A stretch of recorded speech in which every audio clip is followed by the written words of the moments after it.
The income of A is 80% of B income and the expenditure of A is 60% of B expenditure.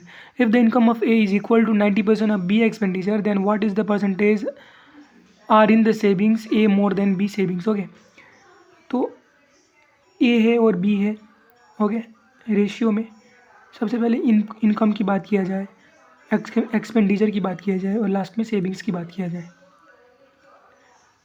तो बोला है A is 80% of be income, यानी कि अगर A 80 है तो B क्या होगा, 100 होगा।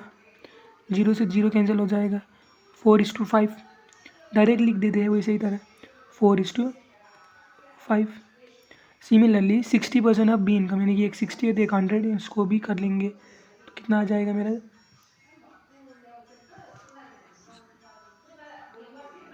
3 और 5 ये आ जाएगा।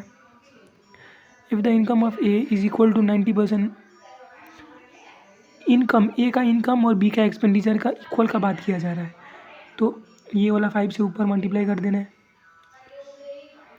दोनों तरह, और ये वाला 4 से नीचे मल्टीप्लाई कर देना है इक्वल बनाने के लिए, तो हो जाएगा इक्वल। इसको अब नया से यहाँ लिख लेते हो क्या, इनकम और एक्सपेंडिचर।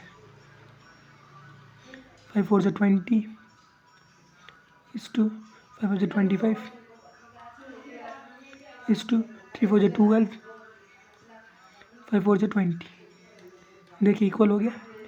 बोला है क्वेश्चन में 90% ऑफ पी एक्स में, 90% क्या है, एक में 90 है तो एक में 100, 0 से 0, 9/10, यानी कि ऊपर 9 वाला नीचे 10 से मल्टीप्लाई, ये आ जाएगा मेरा कंप्लीट इसका इनकम और कंप्लीट इसका एक्सपेंडिचर। तो सेविंग्स कैसे निकालना है, सबसे पहले ये मल्टीप्लाई करेंगे, कितना हो जाएगा, 2 9 से 18, 180, और यहाँ पे कितना हो जाएगा मेरा 225, यहाँ पे क्या हो जाएगा 210, ये हो जाएगा 200। अब सेविंग्स निकालना है तो इनकम माइनस एक्सपेंडिचर, यहाँ की सेविंग्स आ जाएगा, तो 180 में से 120 का है कितना, 60 बचा, इस टू यहाँ पे 25 बचा, दोनों का डिफरेंस देखिए कितना है, 35 का। ए मोर देन बी बोला है, बी बोला है तो बी नीचे, बी कितना है 25 इंटू 100 परसेंटेज के लिए, 25 4 so 4 into 35 140 140% will be my answer, option number A।